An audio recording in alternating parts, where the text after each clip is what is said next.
Hello everyone, this is Sofia Smallstorm. I am doing another podcast, adding to my list slowly. I would very much like to introduce you today to the real James Tracy. We know Professor James Tracy from his blog, memoryholeblog.com. It's an amazing website. I would say it's much more than a blog. It's a treasure trove of information, and we will not call him Dr. Tracy. I don't think he likes that. So Jim, as I now have learned to call him, is interested in a vast array of subjects. He's got a phenomenal brain and critical thinking capacity, and he has this quality of great dignity and restraint, and these are the things that his readers love so much about him, and you will see them. They are apparent just from spending time on the blog. So Jim, welcome to my little podcast. Well, thank you, Sophia. I can't imagine that it's small or modest if you're involved. This is your podcast, and I'm sure we'll be thinking about big things. Well, you know, nobody really knows about it, and I'm hoping that people will post the recordings here and there. I want to cover a wide variety of subjects myself and try to really do it in the manner of conversation. You know, There are times when you have a phone call with someone and you both wish it could have been recorded. Well, the NSA keeps a copy. They do, that's right. Maybe someone knows how to get it from them. But anyway, I wanted to go into our little chat today with, I have a list of things, topics that you and I have talked about, privately on the phone. And I noticed that you just did a radio show with Giuliano and Sean Abrell. And I think, though, rather than starting with them, I'm going to start with a quote that I found on your blog today. And I sent it out by email. I titled the email, "A Very Sad Comment on What We Are Being Sold Today in All Ways." So the quote is this, it was in a comment. "We once hung a Hostess Twinkie on a corkboard at work from a string. It hung there for over 5 years, unaffected by bacteria or any other force of nature. I thought about archaeologists digging that up 1,000 years from now. They would probably consider it a religious relic or something miraculous." And that was from someone who comments a lot on your blog, and I would say he is a very wise and reliable type of person.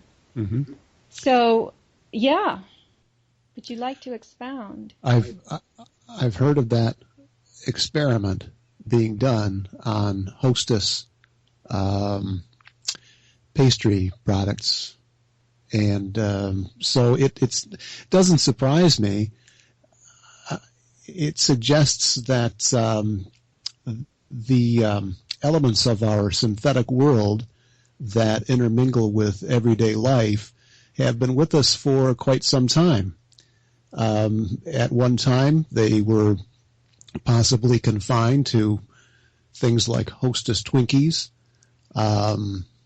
perhaps water fluoridation and some other things, but it appears as if the observations and studies of scientists and government agencies and so forth prove correct, and we can rely on those, that these types of technologies are something that are intermingled with our everyday life, our everyday existence. Right. To me, it symbolizes something, an artificial culture that is fossilized and will last forever, And I think that that's what's happening to us. We are living and rolling around in this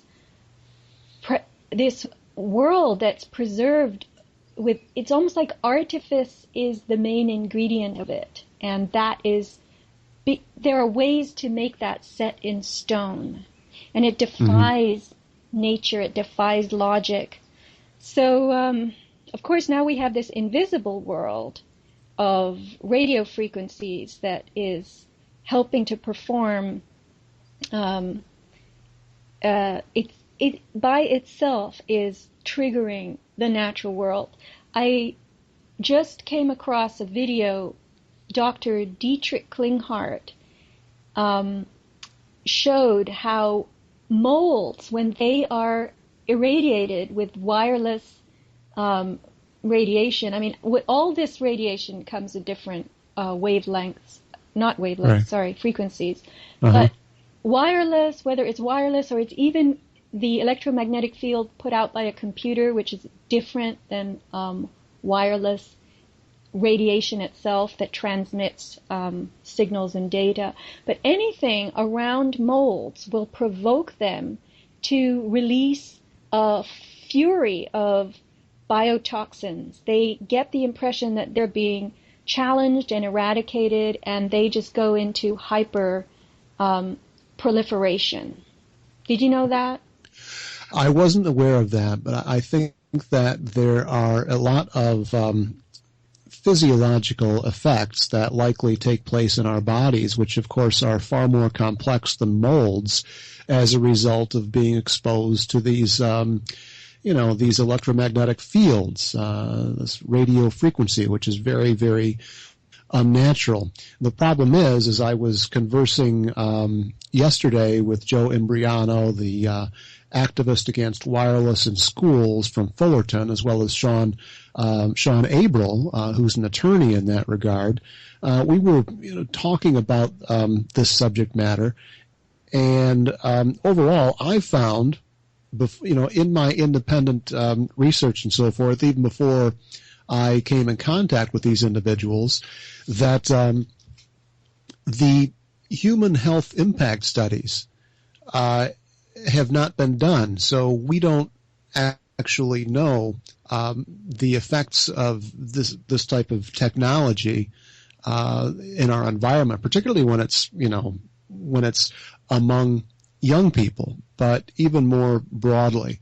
And so there's no real scientific or moral or ethical basis or consideration that's been done in terms of having deployed this technology on ourselves and on our loved ones. I think in part it has to do with the fact that it has been integrated into our lives slowly, and so it's something that becomes kind of naturalized, and we grow accustomed to it. I'm thinking of, like, for example, the families and the parents of the children who are now in classrooms and now really compelled to have to use this technology.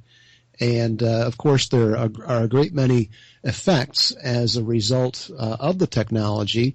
And really, it's also, I think, in part, the fault of the parents collectively, who will not acknowledge and perhaps are not in the habit of thinking critically, or not having that sort of faculty inculcated in them to really be able to acknowledge the overwhelming wealth of scientific studies that have been done on the dangers of wireless technology, and take responsibility in that regard, and really do become engaged and advocate for its removal, not just from public schools, but really in all public places when one thinks about it, because it is a health hazard. There's something else that is really cause for perhaps some optimism is what Mr. Abril brought up, is the fact that the Supreme Court in Israel is poised to hand down a decision for advocating for or requiring the removal of all wireless technology from schools in that country. And if that in fact is the case, it could potentially be a precedent for that taking place elsewhere in the world. Well, they do. First, before I even address that, I want to go to the convenience factor. This technology, I think, has been introduced quite rapidly into our lives. not slowly as you suggested. And I think that the convenience factor made it go viral. It was trendy as well. You know, everybody wanted cell phones, and then everybody had wireless computers, or they want them. They don't understand the research that reveals how destructive this kind of radiation, any kind of radiation basically, is to the tissues, isn't even available. And then the telecom industry and the government guidelines are all based on studies that are outdated and studies that are millions of times, the levels are millions of times higher than they should be, because those studies were paid for by the telecom industry. Yeah. And so, you know, I remember in the 90s when I had one or two friends who had cell phones, and I had no real desire to get one because I wasn't a person who needed to keep in touch while I was on the road. The people who had them were people who were, you know, peripatetic, I guess, nomadic. They were always driving somewhere, and they had to have a phone for business reasons. But private people didn't need phones. I mean, you used the phone when you were at home, you know. But anyway, I do appreciate what Joe is doing in Briano, in Fullerton, and also nationally by way of his blog. But I would have to say that this is something that I don't think is going to go away, Jim. Even if Israel legislates for the removal of the wireless in schools, it's going to be so long before America does anything about it. And, you know, the damage it can occur in a short period of time, even though they say it's over time with exposure. But one of the things Joe taught me was about the Zona reaction on the female egg. And I devoted a recent newsletter to this, and I think I'm going to actually put that newsletter up on my website, aboutthesky.com, and then the newsletter tab. When an egg is penetrated by a sperm, the outside of the egg hardens. This is called the Zona reaction, and the cortical layer fuses with the plasma membrane, and the egg puts up a hard exterior so that it doesn't receive multiple penetrations. And this is what Joe theorized happens when the egg is assaulted by wireless frequencies, wireless radiation. Yeah. These frequencies are at such high oscillations. They are going, Wi-Fi is 2.4 billion cycles per second, 2.4 gigahertz. Cell phones are anywhere from 1 million upwards.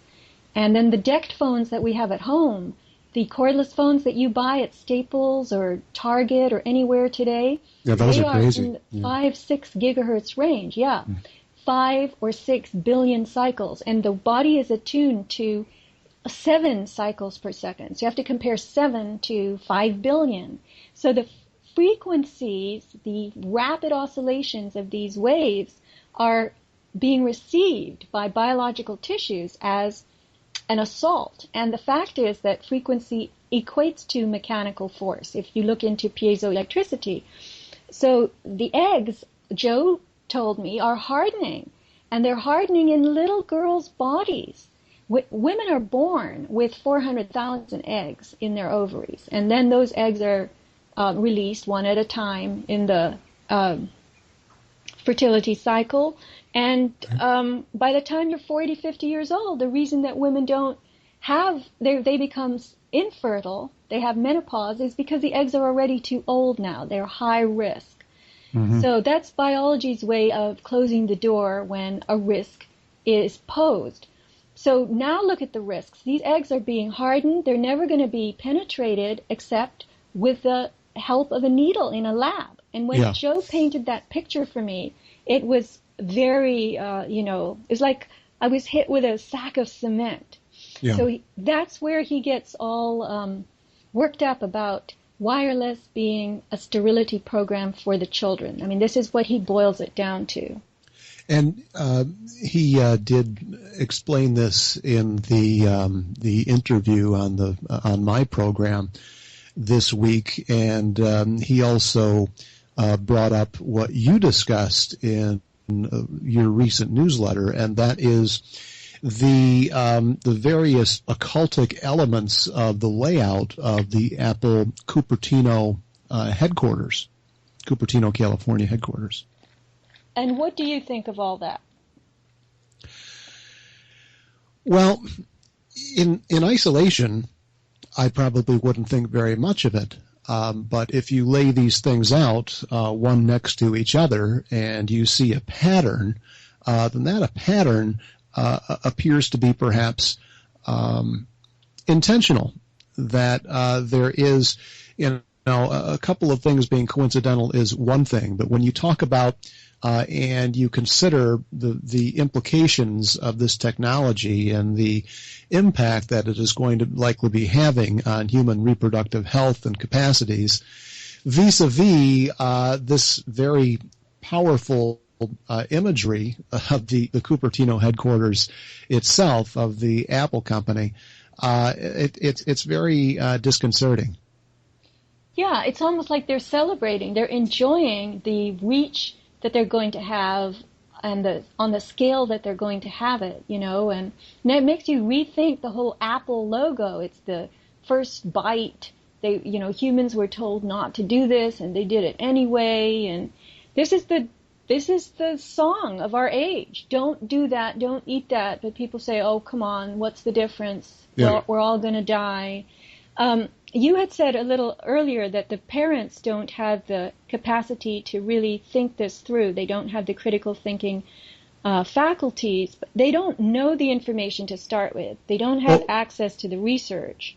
I think in a way, yes. What I'm getting at in part is that there is this deference to officialdom. There is this deference to authority, not necessarily scientific authority and not the capability of being able to employ one's reason to discern between information that is valid and that is in fact substantial versus the statements, the edicts, what have you, from say the school board or the FCC. I think in part of that has to do with people not being able to focus as well. That's in part attributable to the very Wi-Fi technology itself and, various other sorts of toxins in our environment, no doubt. But people's overall attention spans are so refracted today that, in my profession, I am in part paid to consider things more carefully. And so it's come more natural for me, but others perhaps not as much so. And here we're talking about the welfare of families. I don't think there's any parent, if it was put to them, would you in fact do this for your child? They would say yes, but who is it that they're going to listen to and who is parsing the information? If it's the school board, they are providing information that is dubious versus independent experts and the like that they will take with a grain of salt simply because they may not have their credentials or otherwise, even though they're providing information that is much more valuable and significant than what what, for example, the school board or another governing body might provide. I saw this firsthand when I was able to gather, virtually thousands of studies that indicating the deleterious effects of Wi-Fi and present bibliographies, what have you, to the school board of Palm Beach County. And what I was provided with from them were, press releases from the American Cancer Society or, printouts of web pages. I mean, really, I was amazed at what they came back at me with in terms of information and scientific studies suggesting that wireless is safe. And there was no comparison. And I don't think that anyone necessarily has to have a PhD or any degree of expertise to be able to recognize that. But it's simply a matter of asking questions, first of all, and being able to discern using one's reason. And that's inherent in every person. This reminds me of the path of least resistance, which is actually a term in electricity. But you were mentioning before the the deference to authority or sources that are considered authoritative on the part of the parents, for instance, of these children. And it's easier to believe what's easier to believe, right? Yes. And I think it's that simple. When you are given two kinds of information, and one will give you a headache to think through and will give you a bad physiological reaction, right, you're going to choose the one that seems to that is more pleasing and doesn't affect you negatively. I think that's part of it, and if that in fact is the case, that bodes very poorly for our species. But I think we are also hierarchic in the way that we organize. So many of us will rely on the judgment of those that we believe are hierarchy.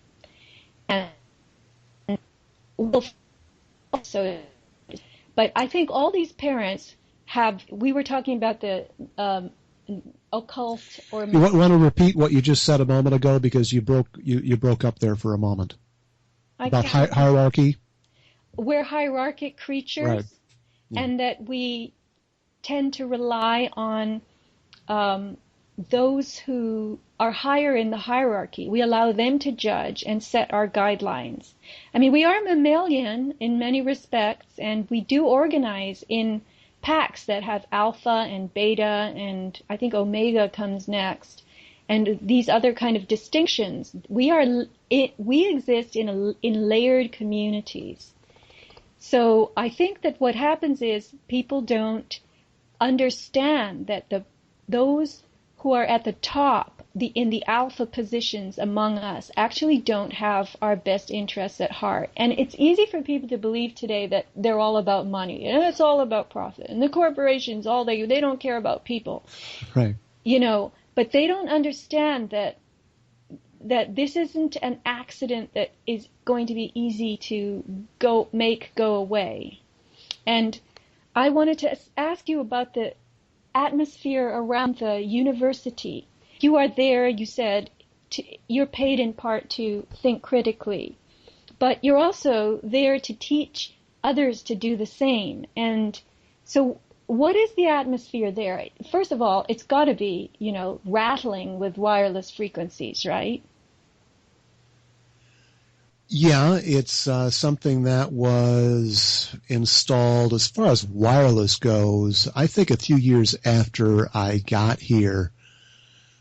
So probably about 2004, 2005. And on a related note, the university where I teach also has a lab school. In fact, it's something where we considered sending our children. I've got 3 children, 3, 5, and 8.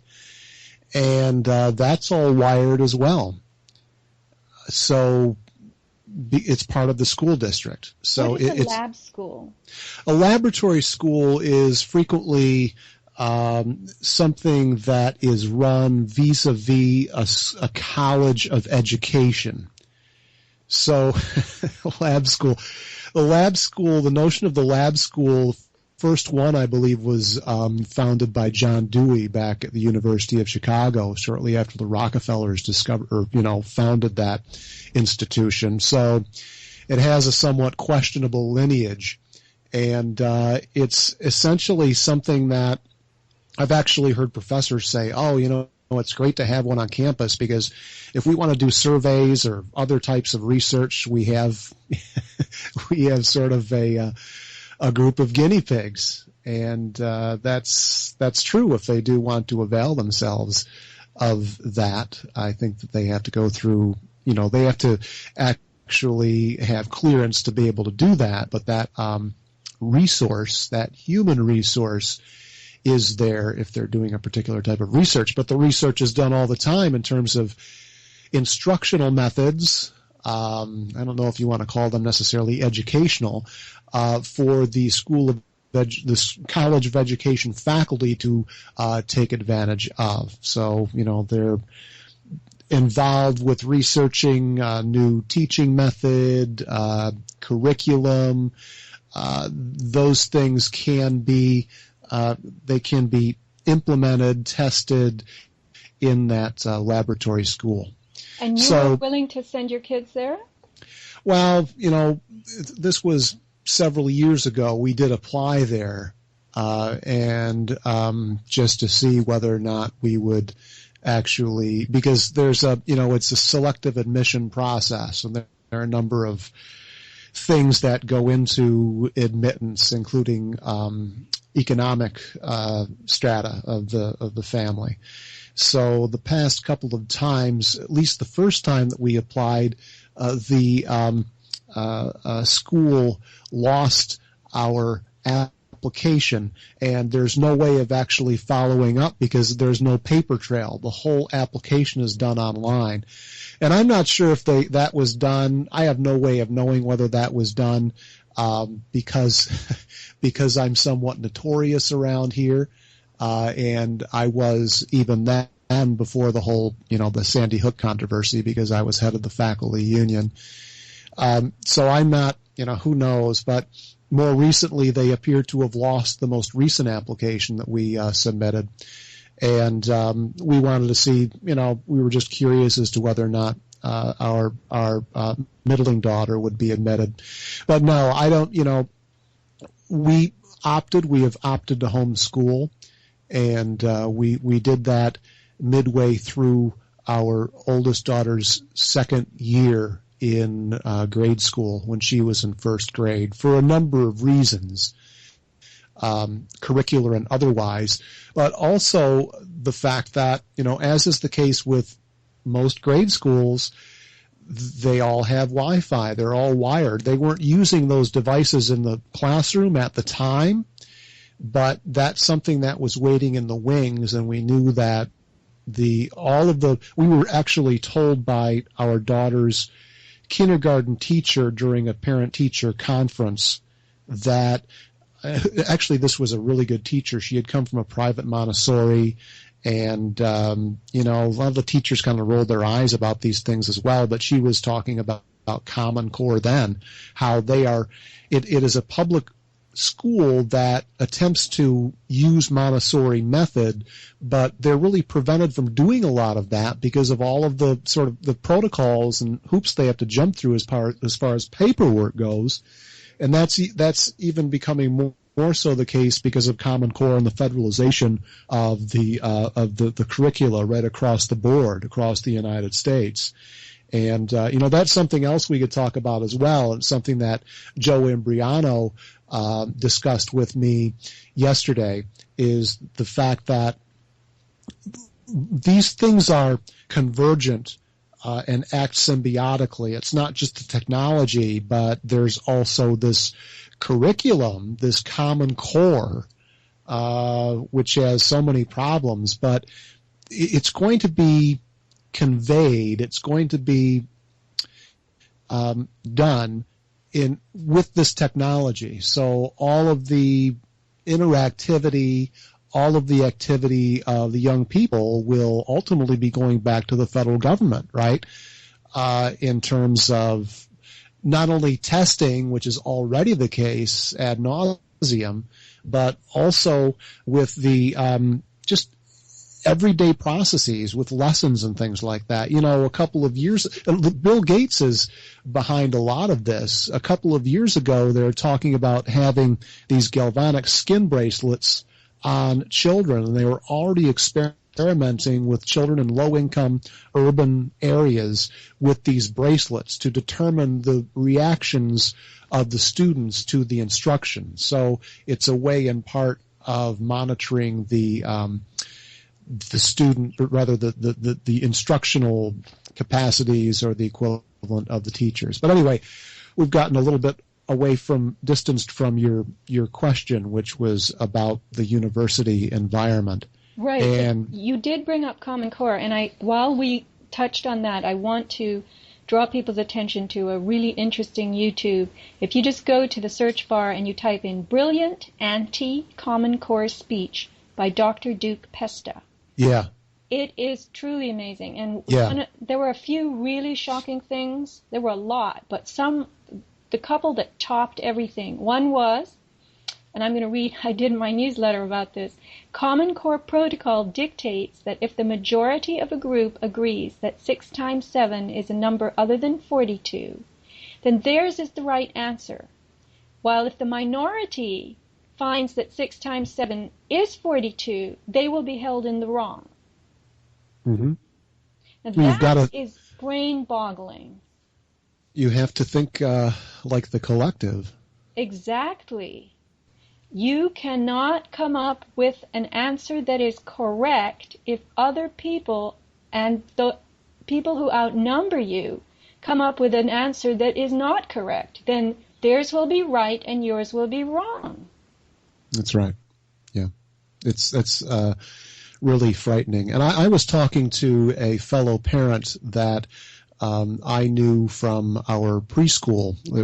We were participated in a preschool collective, which was really something, with 2 of our 3 daughters. And one of the parents from there, I saw her at a birthday party a couple of weeks ago, and she has a younger daughter who's like around 5, and then an older son who's about 10, and he must be in 6th or 7th grade. Maybe he's a little bit older. But anyway, she was saying that her son told her that his teacher told his class not to ask the parents for advice on their homework because the parents won't understand. Well, they won't understand. You want to know why? Number 1, because Common Core is stupid. And number 2, because they have these stupid methods like this. This is what I got from the Duke Pesta video. A little adorable little girl was at the blackboard and she was told to add like 1,542 and 3,854. I'm just making up the numbers. So you aren't allowed to stack the numbers. You aren't allowed to do the stacking method where, you put write the numbers out one on top of another, and then you go down the columns and you add and you carry 1s and 2s and that. You cannot do that. You have to draw boxes and sheets and dots. Like you draw a 3-dimensional looking box that stands for thousands. So for 1,542, you would draw 1 3D box, and then you would make 5 sheets on the blackboard, and those would be the hundreds. And then you would have the 10s, which were, I think, sticks, and the 1s were dots. And then you write out 3,000, whatever the number was that I said, and you draw that out, just like that. You don't write it, excuse me. And then you have to count the groupings of the 3D boxes you drew, how many sheets you drew, how many sticks, and how many dots. And this is how you come up with the answer. And if you make an error in how you're counting, and you actually end up with an incorrect answer, you're never going to know it. Yeah. So, it's the goal of Common Core appears to be the overarching philosophy that everyone has to feel good about doing this subject, work in this subject, and everyone has to have a similar experience as they do the work. So this is what strips out the talent or skill or even intelligence factor, which is what the system is after, because we're all created equal, and we must therefore enjoy the exact same frustrating experience. Yeah, it's really terrifying when you think about what they're doing. And even the standardized tests, as this presenter in the professor from Wisconsin, Duke Petrus, I believe his name was? Pesta. He points out how even the standardized test, the GRE, already is something that has been retailored along these Common Core lines, and this is something that the SAT soon will be revised to fit these these parameters, whatever they may be. I can't imagine that, really. And one of the things that struck me about that particular lecture was he pointed out what I've known and I've articulated elsewhere on various occasions, is that young people today, the students, really are, many of them are not prepared by the time they reach university. And that students in the 1950s who were graduating from high school probably have the equivalent amount of knowledge that students today have when they graduate from university. So we've gone back 4 or more years in the educational process, and this will only be heightened through measures, through things such as Common Core. It's going to create a whole increasingly dumbed down population. I think that the film Idiocracy. I don't know if you've seen that or not, but that was it was supposed to be a comedy. By Mike Judge produced it, and yet in many ways I think that it's prophetic, and we might be there at that stage where that future civilization is depicted a lot more quickly than we realize with measures like Common Core, alongside these damaging electronic devices, wireless devices. Right. Actually, when you gave the title of the film, there was a little glitch in the Skype, and it sounded like theocracy, but I believe it's idiocracy, right? Yes, No, Idiocracy. Idiocracy, right. I did see that film. It was quite funny. It was also very weird. And I used to own the DVD, but I gave it away. Mm-hmm. Anyway, the Common Core, I think, is preparing kids, but it's not preparing them the way that you, as a university professor and a concerned parent, might want children to be prepared. It's preparing them for something. I mean, there's an agenda here. So maybe they're being prepared to be idiots or incapable. Bill and Melinda Gates are behind Common Core. They privately paid for a lot of it.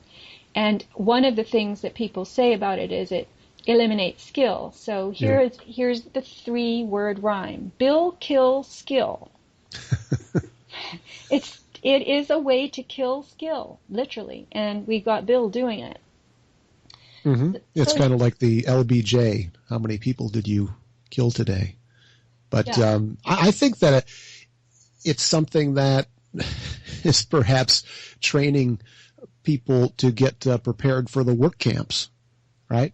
There's this whole collective sort of mentality, as you described, that wrong answers are right, even if they are objectively incorrect. We have to create this sort of group mentality, group think. Yeah. And it's just enforced ignorance. It's really sad when you think about a lot of families, and I could understand how they could be in such a situation. They don't have the opportunity to be able to pull their children out of school, because what schools have in many ways become are just daycare for working people. Who because daycare itself or childcare is awfully expensive, and so we defer to the state. And it might not perhaps be so bad. I don't think I'd want the state involved, but it might not be so bad just to have the childcare and just allow the children to create their own curricula, to create their own types of things that they want to learn about. That will be putting too much on them, too much responsibility on them from the sort of technocrat's perspective. But, they might actually begin to ask some important questions. It's not necessarily a new phenomenon.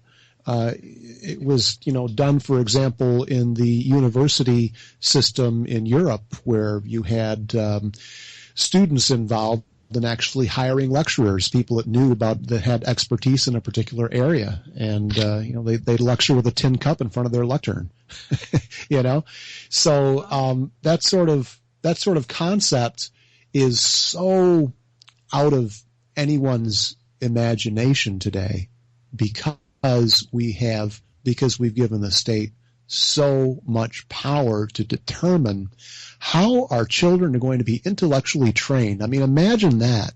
100 years ago, I think it would have been something inconceivable. But here we are today, and it's not, it doesn't have anything to do with intellect. It has to do with training. It has to do with conditioning.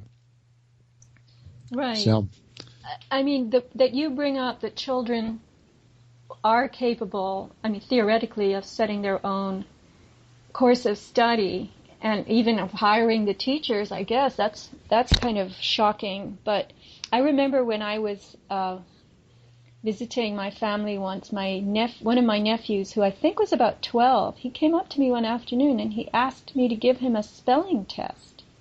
And I was shocked. It was such an unexpected request, you know. Mm-hmm. But it was summer, the middle of summer, and he wanted me to give him a spelling test. So I remember incidents in my own childhood where I was very curious to learn and very dogged about pursuing something to the bitter end. Yeah. And my parents were floored that I hadn't already given up, but I was there, you know, burning the midnight oil and wanting to get to the very end of this road. But that, I don't know, maybe today, with all of the kinds of conditioning, the avenues that we have had to march down, I just don't think that kids or parents are in that position. It is too revolutionary, as you say, you know. And as a professor, though, this is a very open-ended question, but how do you teach? Well, I just wanted to comment on something that you point out, perhaps inadvertently, with regard to your own experience in childhood, and that is the will to learn. This whole notion of will is something that is not even pondered. It's not even considered in Western thought any longer, even though it was a primary feature, for example, in continental philosophy. And this is something that our present schooling system robs children of, is the will to learn. In other words, the curiosity, the yearning to know. And that is more important than knowledge or intelligence, because if you have that will, you will acquire that knowledge eventually. And I think that things like Common Core and even its precedence in our instructional system, the K through 12 instructional system in the United States anyway, is intended to rob children of their will to know, of their very will, of their essence. And this goes back to the founding of modern psychology, because much of our instructional methods that came to the fore throughout the 20th century came out of the psychological field. And, Wilhelm Wundt, who was one of the founders of Western psychology, one of his precepts was that we don't have a soul, right? That we are essentially a responding device. We don't have any essence. And this was in part necessary in order to present the psychological discipline as something that was scientific, something that was akin to physical science. And that's still with us to this day, those types of intellectual origins, if you will. And I see it on a regular basis, because by the time students get to university, not all the time, in some cases you do have students who come from domestic settings where parents are engaged, where parents are intellectual. They have a different sort of regimen other than having the television on, and they've taken interest in students and invest in their children, and in that regard, the result is quite positive. It's quite fruitful, and you can tell in the students' engagement. And I'm not talking uniformly here, because it's not like any particular class or the many hundreds of students I've come in contact with are all the same or anything, but there are tendencies. And many students really just they're just turned off to the classroom by the time that they reach their junior, senior year at university. And they believe that they have a certain expectancy and so forth. There's a limited degree of engagement in terms of the whatever the course content is. Again, not all the time, but in many cases. And that's terribly unfortunate. So most of the classes that I've taught since I finished graduate school and began here at the same institution I've been at since 2002 are upper division. So they're just juniors and seniors that are involved, that are enrolled in the courses. And, we approach a body of readings. And my first few years here, I think I was a real go-getter when I was on faculty. I'd prepare lectures, and I'd do nothing but lecture.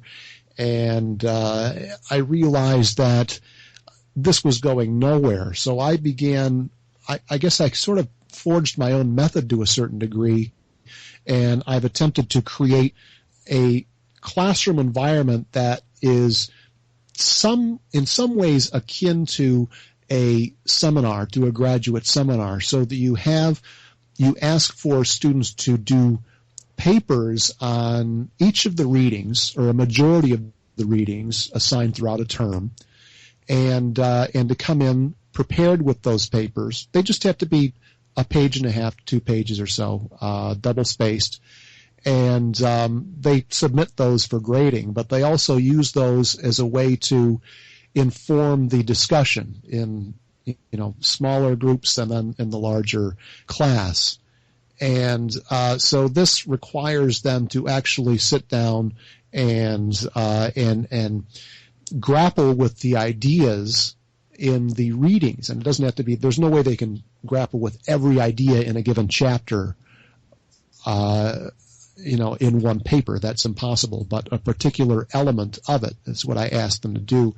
And in some ways relate that in one or more ways that are compelling, relate that to something else in the course. So it could be a screening video that we have seen. It could be another observation from discussion that we've had, so that there's this dialogue that is structured to a certain degree that takes place in the classroom, in the 3 hours per week that we have, that it's guided by me, but I'm not merely the sole participant. I'm more of a someone that prompts discussion and points out perhaps an error when one is made in either the course content or the reasoning, and elaborate on ideas that are brought up. So I think that overall, and I tell students the first day of class that if you make an investment in the course, then this will be probably the most important course that you've taken throughout your whole college career, or one of the most, certainly one of the most. And, at the end of the term, a good many of them, I have them come back, or you can tell through the evaluations they're required to fill out, that overall, it's been a positive response, in the hundreds of students, thousands now that, probably a couple of thousand, I can actually figure it out, that I've engaged with, that I've had as students. And it's difficult to strike that balance, in part because students do not necessarily want to work. And I could understand why to a certain degree if they're just, assigned a rather dry, rote textbook, and they have to attend lectures because attendance is taken, and it's a sort of a typical PowerPoint thing, and it's just this type of instructional model whereby they more or less open up their heads and there's this information that's poured in and they regurgitate it at midterm and at final. It's not like that. It's something whereby they actually, again, they have to apply themselves, and they have to really think about the ideas. And the response has overall been positive. But not everyone is a happy customer, if you will. But I think that a majority of them are. So that's my approach, more or less. And now I'm actually, the past couple of years, I don't know if it's penance for my having been in the news or what have you, but I've been assigned some lower division courses. And with the lower division freshman courses, there's so many students. There are too many students actually in the upper division courses too, but the lower division courses, you have over 50 students, and then I do revert to a certain degree to the lecture format, but by the time that they get to their junior, senior years, really, ideally, we should have smaller classes, and it should be something tantamount to a seminar where they are more engaged. And, that experience is available for some students that reach the honors program or that enroll in that here in our program, and then, more broadly at the university, but not to the students more generally. And frequently, there's a whole element that one has to take into consideration with regard to the student body and the makeup of it, at least at this university, which has been a commuter university in many ways for many years. So really, since its founding, it's changing somewhat now to more of a traditional base. And I don't know if that's good or bad. I suppose it's a mixture of both. But you have students who are more working class. They've got maybe a half a foot in the campus, and they've got, 3/4 of their feet elsewhere, where they're working a couple of jobs. Sometimes they may even have families and things like that, so they're a little bit older. And in some way that's good. Some ways that's good because they're more mature as well. They're more responsible. They've seen a little bit more of the world, and they can bring more to a discussion to the classroom environment, and that's welcome. So yeah, I think that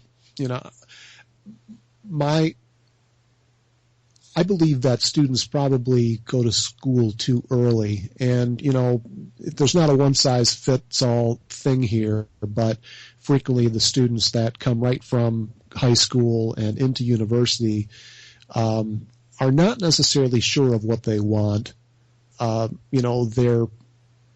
They're kind of compelled to go into a major. I don't necessarily think that that's right. I definitely think there's a role for university for young people, for young adults, that should be still a requirement, especially given the poor job that K through 12 education does. But at the same time, it's something whereby I think that they should really have their mind up with regard to what they want to do before they actually enroll.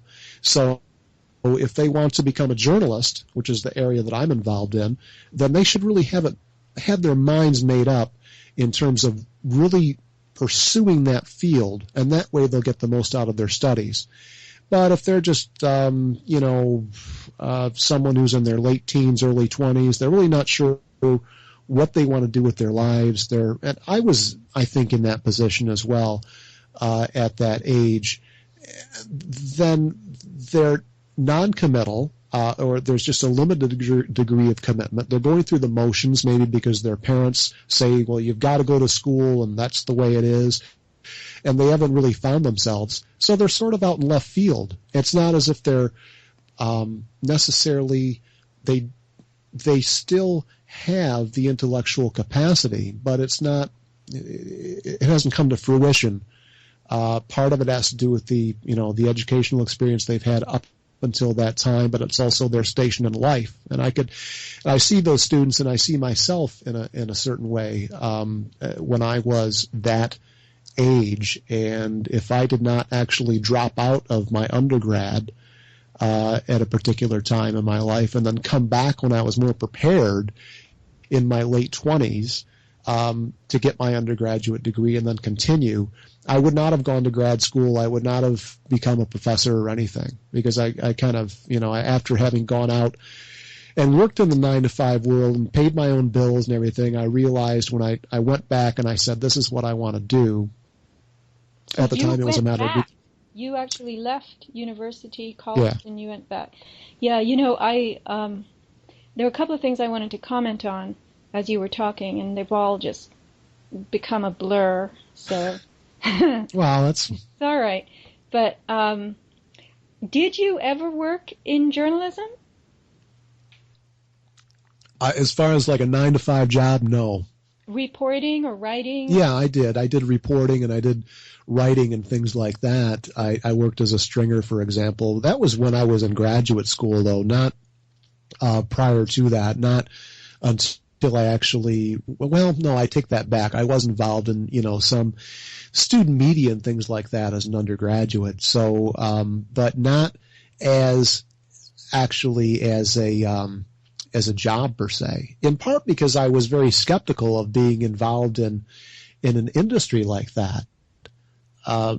It was when I was in graduate school, I was writing for the student paper at the University of Iowa. I was able to actually do a column, and it was a pretty well-respected student paper. It was a Monday through Friday daily and won a number of national awards as far as a college paper goes. And that was a great deal of fun because you could be creative. You could talk about local political issues and concerns, and I could do that in a fairly unabashed way because I was not, I was not like a member of the administration there. I was not a faculty member, so that I could say what was on a lot of people's minds without the fear of repercussions, and so that was great because one had free reign. And I did some stringer work as well for the Gannett paper, the Press Citizen at the time, and which was rewarding to some degree, but overall, no, I have not worked as a full-time reporter or journalist.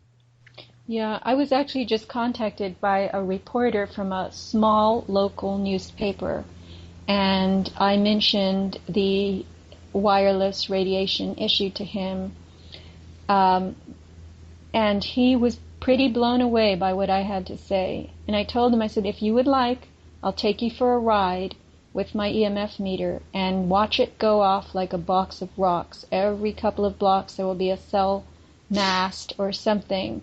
And so anyway, he did tell me that working for a small paper, people don't really supervise you, and you can really start doing some digging. Yeah. So I appreciated that, and I was glad that he has his little niche and he can do his kind of work, and he didn't strike me as a person who was bought off and, not going to hunt down an important story. But anyway, to get back to the whole university thing, I just want to make a comment or two about my own experience, if it's of interest to anyone. Uh-huh. It was way too fast. All the course material just raced through book after book after book. I mean, we had up to 1,000 pages of reading a week, a paper to write every week, and it was just mind-numbing. You couldn't pursue anything. You just couldn't. If you came upon an idea that was new to you and fascinating, you really couldn't do much with it because you had this load on you. And that soured me. I was not even allowed. I asked my parents if I could take a year off, and they said, absolutely not. You absolutely have to continue and finish. And in some ways, I'm glad that I did, because I might never have gone back. But I did take one course, and I've been trying to think of the name of it. It was taught by a novelist, R.V. Castle. And it consisted of making a notebook. And the notebook was a very free kind of thing. You had to buy this big, huge, hardbound book, which was literally 18 inches by a foot, something like that big, and maybe an inch thick, and it was all white paper inside. And as we read our texts, which consisted of, they ranged from the Bible to short stories and fiction to, there were a few other things as well. You had to create in your notebook some interpretation or reaction to these reading assignments. And really, you could draw pictures, you could write poems, you could cut things out of magazines and glue them in there. So you really created a scrapbook. And everybody who got into this class, it was limited to, let's say, 30 people. So you had to sign up for it. And I don't know what the process of admitting you to it really consisted of, but everybody was excited. They thought, oh, I'm going to ace this. It's so easy. This will be I think we had an expression, a gut course, They that you would just take because it was easy and you could do it in your sleep. And Castle stood there on the first day in front of us and he said, I just want to tell you something, all of you. You think this is going to be an easy class, but I will tell you right now, 1/3 of you are going to get A's. 1/3 of you are going to barely pass, and the other third are going to miss the point altogether. And everybody was thunderstruck. We just looked at each other trying to figure out, oh, am I going to be one of them who misses the point altogether? So it was a very enjoyable experience. And since then, I have kept notebooks myself just like that. Uh-huh. And I got a roommate of mine who was very personally troubled, and he was going to a psychiatrist and whatnot. I got him to start a notebook, and so it's a very therapeutic thing, but it was an unusual course, let me just say that. And then, of course, there would be discussion. I mean, I think he reviewed our notebooks at the end, and we had fascinating discussions throughout. Oh, I'll bet. Yeah, that sounds like a very worthwhile class. And then if you get into that habit, see, it's taught you a productive habit in that you keep journals like that. It's something you're able to reflect on in subsequent years about where you were at that point in your life. Yeah. And it's very helpful, I think, also for those of us who are writers in terms of doing something like that. Well, the notebooks are very free form. I mean, there were students who actually copied parts of texts and put them in the notebook and then cut things out of magazines and stuck them there. Or you could you could put your fingerprints in the book on a page and then write something about that. And it was so free, I couldn't believe it. But there was a challenge in that for me. I had to create something here that was meaningful, that tied it all together, you know? Yeah. And guess what grade I got?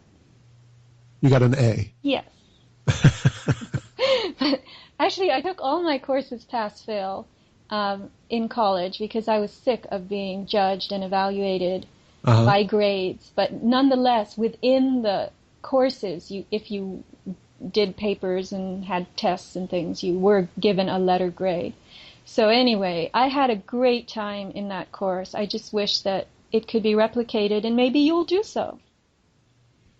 Yeah, that's certainly food for thought. Well, you know, I think that the expectation there in terms of the student capacities is somewhat different as well. It's in many ways entirely different. Maybe not entirely, but it is in many ways different from what students might experience at a more pedestrian 4-year college or university, in part because the fact that the students themselves are better prepared. And there's an understanding that where you went, they are training the the managers and the technocrats in many respects for tomorrow, right? The children of the elite.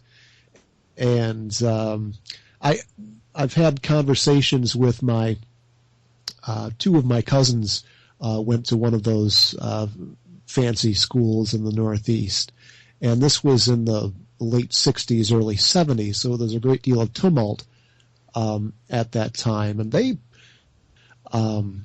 look back on that quite fondly, on the whole experience, in part, I think, because of what was taking place in the country then and the degree of the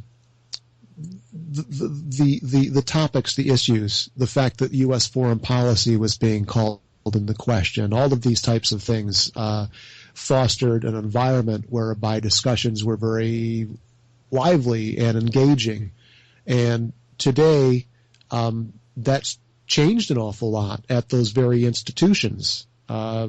Younger people are not motivated to think about those sorts of serious subjects, at least not as much so. There's always elements that are.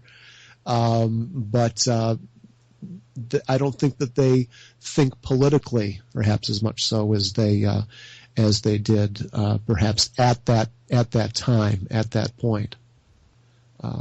You're talking back in the 60s when you were referring to your two cousins? Yeah, late. This was in the late 60s, early 70s. So. Yeah. Well, I was in school in the late 70s, and yeah, it was a very posh school, and we had some people there on full scholarship that were working class, and they were very, very bitter. They did not like all of these kids that were coming out of the prep schools in the Northeast and whose parents were heart surgeons and, politicians and whatnot. Yeah. So it was a very different experience for them, and I had a very different experience as well because I didn't grow up in the U.S. So here I was plunked down with the children of the elite in the Northeast, and I didn't know what I was doing at all. I had a great time with my fellow students because they were very unusual.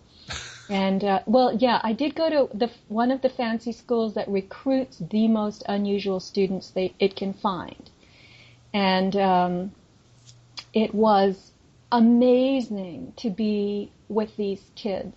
I was a kid too, but talking to them, and one of them had been on an Everest expedition, and that kind of thing. They just did very unusual things. They weren't all rich, but they were different, and that's where I think I got my interest in life truly set. It was because of the people I went to school with, and that has stayed with me, Yeah, it reminds me of an observation from John Taylor Gatto when he was interviewing the admissions director for one of those, elite schools here in the U.S., and was asking about, what types of criteria do they look at? And it's not so much the standardized test as it is the extracurricular activities of the candidates. In particular, the types of hobbies they have. So he gave the example that this admissions director gave him of a successful candidate who had learned how to, I believe, ride the unicycle backwards in rough terrain. This was something that they had actually, maybe it was forwards, but it was something, it was a kind of an endeavor, a hobby that they had forged for themselves. And it's important because it was not a team sport, right? So this person was thinking independently, had that degree of creativity to embark on this sort of thing, and was successful at it. So that's just like, that again is something that comes to mind, that I think that sort of recruitment contributes to the type of college experience that really is unique and enriching, and that is largely reserved for, the privileged in our world and nation. I'll let the cat out of the bag. I did go to Brown University, and that's the school we're talking about. But subsequently, I interviewed freshman applicants, and I had my own criteria for who to recommend and who not to. And I had really amazing kids, for the most part, to interview.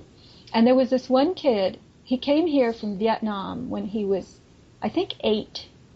And his parents were working class. I don't remember what they did exactly.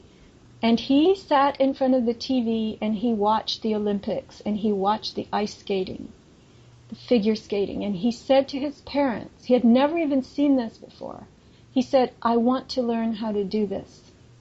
And his parents said, "All right." So, and this is San Diego. It's not like skating is a big sport here.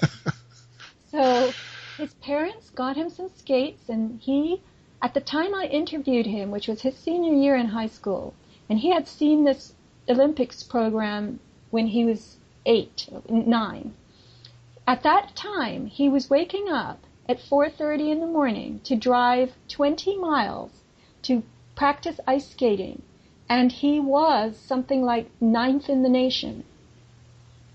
I remember he had a very high achievement record in figure skating. Wow. And he was a top student in science, and he was taking all kinds of AP courses, and he had an interest in environment, and he was out there and painting. You know, we have these little stencils that they paint by the drains in the street to urge people not to throw toxic materials down them. They stencil dolphins in the ocean. So, and he worked in a biotech lab.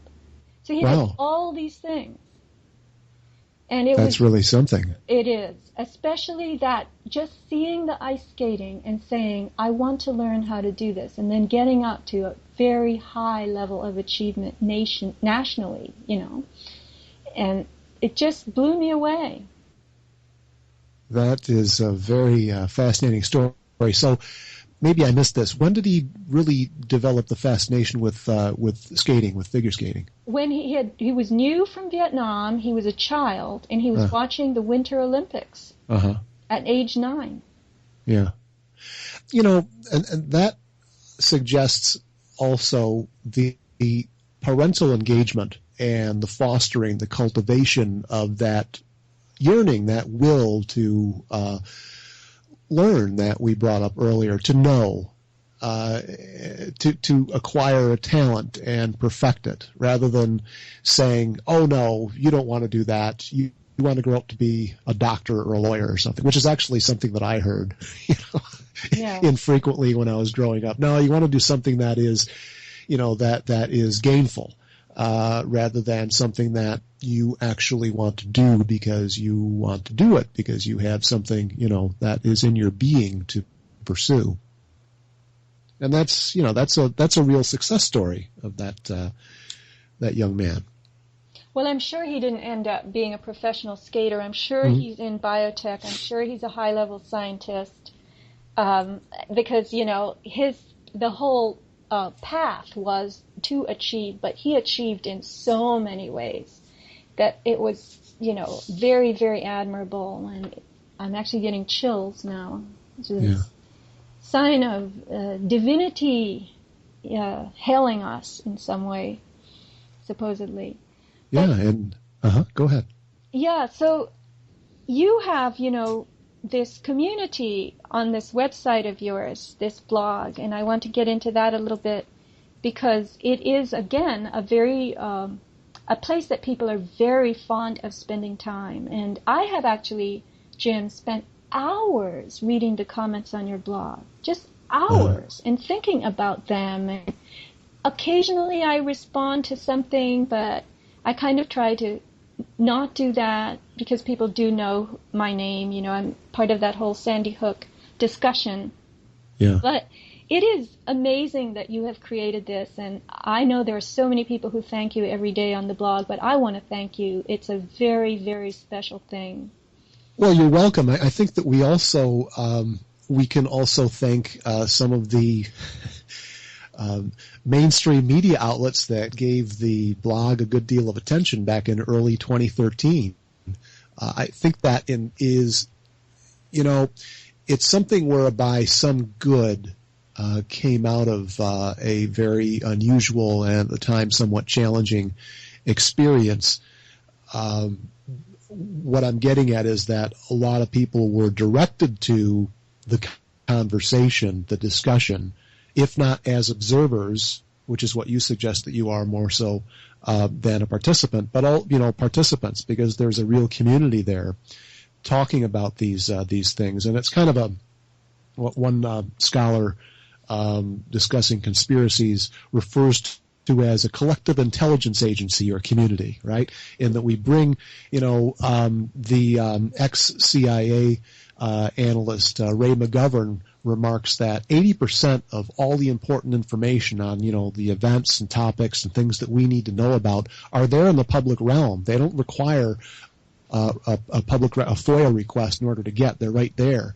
And so when you have a bunch of people that are engaged in that regard, say with something like Sandy Hook or Boston, they bring that information to the website.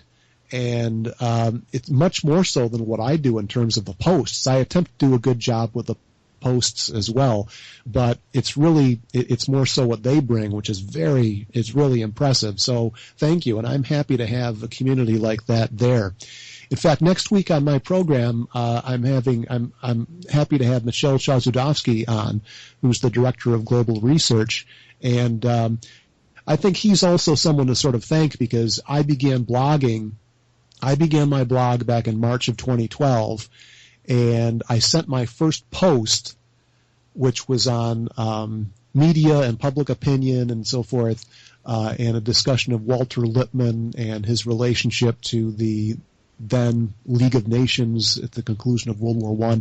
It was just a brief historical piece with sort of there was a conspiratorial streak there as well. But to my surprise, he posted it on Global Research, and I was somewhat taken aback.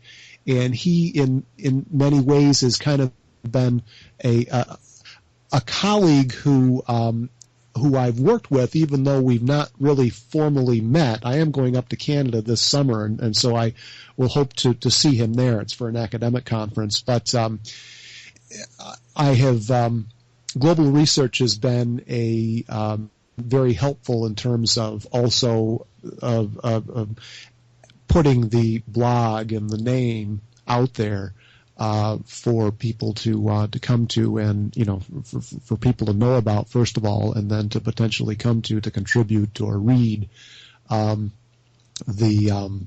pieces that are up there and to become more informed. Yeah, well, I look forward to that show. You've had some very interesting guests. And I was going to ask you two questions. The first, I'll state them both so that I don't forget either of them. The first was to have you comment on how the blog has grown and unfolded.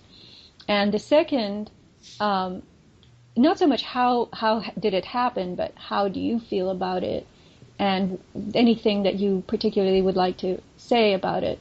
And the second is the radio show, your own radio show. How is that for you? How is it striking you? Are you enjoying it, and so forth? So let's go to the first question. The blog is like your baby, and you've created a big family, extended family around it as well, I think. Yeah, I never anticipated that there would be that degree of traffic on there and commentary. And granted, it's not like I'm in the top 1,000 or anything as far as Alexa goes. It's not anything like that. But for a blog, there is a good amount of activity on there each day, and comments, and in some cases, some things I will sometimes put guest posts up as well, and there will be a good deal of vigorous discussion. Either kind of affirming or elaborating on the given post and the remarks or the information, or calling it into question. It's not like you can really get away with anything either, because the readers and commenters are very sharp, and they'll bring things up that they don't think quite fits, or is questionable, is dubious, which is great, because you have that discussion there. So I don't think that I ever anticipated that it would be as vibrant as it presently is when I began the thing. And again, I think that it's partially attributable to the attention that was given my remarks and analyses of Sandy Hook back in early 2013. I think that the intent was, among certain interests, to get me fired from my university position. And that's something that is really, as far as I'm concerned, is very clear given the nature of the reportage, the commentary of individuals like Anderson Cooper on CNN. There, I've gone back to look at the transcript of those broadcasts that he had done, I think on January 11th and the 14th of 2013, and there was a real intent there to put pressure on the university administration to have me fired, along the lines of a Ward Churchill, and something along those lines happened to Kevin Barrett. It wasn't quite the same because he had not obtained tenure yet. He didn't have the tenure track position, so he was somewhat more vulnerable, quite a bit more vulnerable. But it was nevertheless nonetheless, that sort of an episode where a lot of people came to the blog, and at the time I was a bit of a neophyte in terms of its management. I'm much better now with regard to filtering out and dispensing of comments and commenters that are not productive, and they're shown the door fairly quickly. And they're actually people who were kind of police the comment sections and will contact me via email and let me know if someone is causing trouble. In fact, it just happened yesterday. So there's that, and this is something that I think, once again, it's run its own trajectory since early 2013, and there's still important material up there concerning the Sandy Hook event, the Boston event. There are timelines on both of those events that I attempt to regularly update. Perhaps as much so as I should, but nevertheless, they're still updated on at least a weekly basis with important developments. So as well as the fact that I think that a lot of the observations that some of the early researchers had on Sandy Hook have come to pass. The crime scene itself has been leveled. I think that's the most telling thing. The FBI has released this report that's just heavily redacted. So I guess the sort of the skepticism, the suspicion that some of us had again early on concerning the event and its superficiality have been borne out. And that's a good thing. I've received, actually, there's been no concession on the behalf of the major media outlets with regard to this. And I recently actually dashed off a letter to Anderson Cooper suggesting that he go back to Newtown and perhaps join me, and we could investigate this further, because the mainstream journalism has actually dropped the ball, and that invitation would be extended to any corporate media outlet and journalist that wants to go back there and look at what actually took place, because we still don't know. There are some of us, such as yourself, that have gone back there and actually done some research or just gotten the lay of the land. But it once again appears that what took place there is not the same thing that was reported to us. And that was my initial contention. That was my initial concern, that we're not being told what actually took place there. And so that, I think that's still something that is more or less upheld by subsequent information and the like. Yeah, as I said in my presentation on Unraveling Sandy Hook, I believe that story is an ongoing observation platform. It's not over, and everything about it keeps growing another head somewhere else in the country. I wanted to ask you, how many hours a week do you think that it takes you to maintain this blog and put your attention to it? Well, it depends on a lot of the effort and the time is actually putting articles together. If I put posts together, and I was generally committed to doing an article once or twice a week, and now there are some people that come forth with guest posts, and what we're doing now might very well be a guest post that we have on there as an audio file, because it's, I think we've had a great discussion. So I attempt to have a post up there once every other day, once every 3 days. It's not like I inundate those that subscribe to the blog with a lot of, superfluous stuff. It's only if something is really pretty important or has some substance. So I would say that, it probably takes, if I'm actually doing an article, that could take several hours. But apart from doing an article, doing a post for the blog, I would say that it probably takes about, 5 or 6 hours a week, something along those lines. It varies. And that's to watch the comments also? And yeah.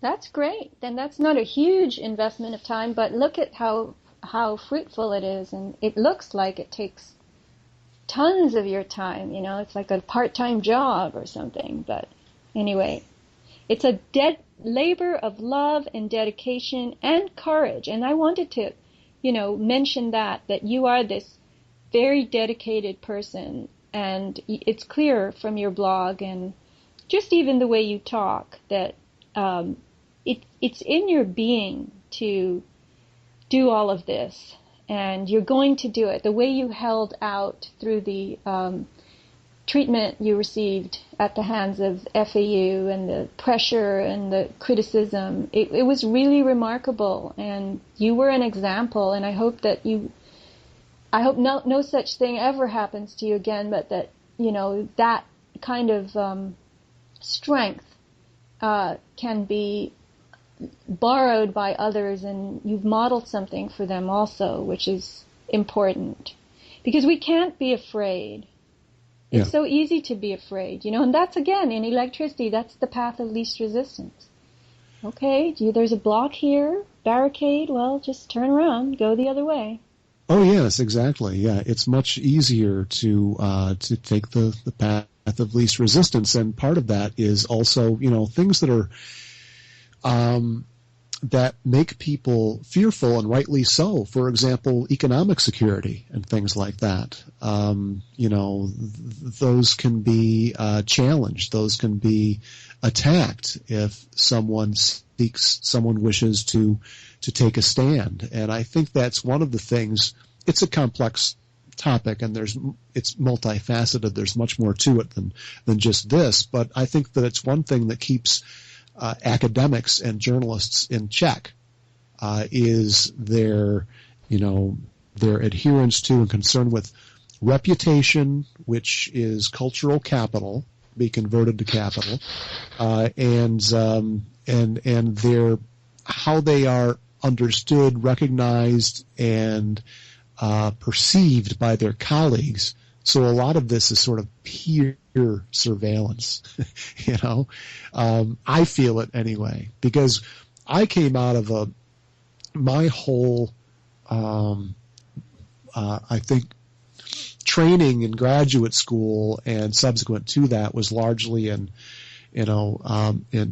Marxism, and this is, there's I think a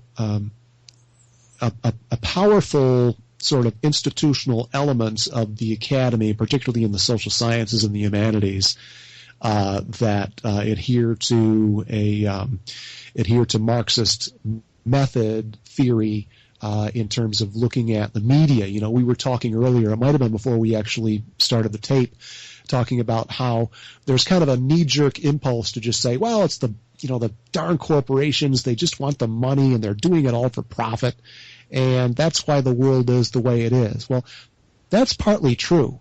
Profit is it's an element of this larger kind of fabric or matrix. But if you actually look more closely, there's something else there as well. And I think that these people that are very adept intellectually and talented in that regard, and who in many ways kind of, it's a quid pro quo, there's a give and take here, because, if you have a book or a journal article that comes out in a prestigious kind of outlet, then that's something where you feather your nest, and you're furthered as far as your career goes and the like. And yet we're all kind of perpetuating the same or similar paradigm, like what Thomas Kuhn discusses in The Structure of Scientific Revolutions. We're all, that's one of the really important books I read when I was in graduate school, the fact that science itself, and which we're trained to think along the myth of it being this whole notion of progress, is something that is created by human beings, and human beings we're subject to error as well, and all of this science and so forth does not come out of a vacuum or anything of the like. It comes out of this sort of array of human relations, and that's why I think you have to keep that in mind when we talk about these kinds of controversial subjects, why they are not really taken up or pursued by those that are capable of pursuing them. And I would also say who have the freedom, the economic freedom to a certain degree, and the degree of autonomy, the professional autonomy to pursue these sorts of things. So like the Boston bombing or Sandy Hook, JFK, the assassination of John F. Kennedy. All these sorts of things are really taboo because they smack of conspiracy, and you can't go there. Even if the evidence weighs very heavily in your favor as an objective analyst of the facts, you just can't go there because there's this fear of your career being torpedoed or somehow being jeopardized, and that's something that I've had to deal with. And so in many ways, with Sandy Hook, for example, a lot of my colleagues were saying, and I kind of heard this through the grapevine, through various people, it was never something I was confronted with, but people were saying, why is Jim taking the stance of gun control? Why is he cheerleading this? Has he become a conservative? Has he become a right-winger? I did have actually one or two people actually say that in a very frank exchange, and it was difficult to be able to respond, because they see this whole left-right thing, and if you're not one of us, you must be one of them. It's amazing, actually, how people who are intellectually sophisticated and capable in many ways had this kind of revert to this sort of mindset. It's frustrating. And I think that to a certain degree is how I've been regarded, at least by some people who I thought of as being colleagues and friends. Not everyone, but some. And that's unfortunate. And we have to, I guess, it would be great if we could actually agree to disagree, and that would be the intellectual and the professional and collegial sort of thing to do, but I'm not sure if there's even that possibility, because, a lot of those that it's a matter, particularly in the humanities and social sciences, your politics become interwoven with your professional pursuits.